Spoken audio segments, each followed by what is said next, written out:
I'm Stephen Shatswell, I'm Hannah. and we have lived here 6 years now, bought it in 2019. Yeah. At some point in the 70s, they had bricked up some windows. The ceiling was about 18 inches lower.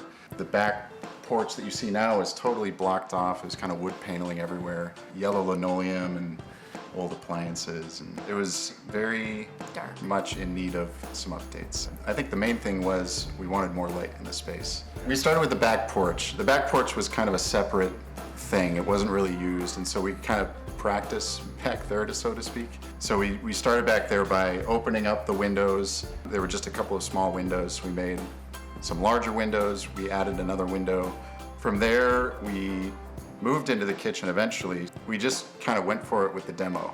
We opened up windows, we added furring and insulated everything, and ran new electrical, new plumbing, kind of everything. Everything that we opened up that looked like it needed to be updated, we updated it.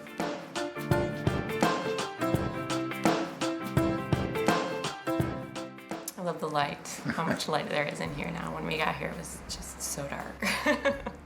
Yeah, I like having views outside, you know, working at the sink, or even just looking out through the back porch to the garden. All the spaces now kind of blend together where you can hang out on the back porch but see what's going on in the kitchen and vice versa.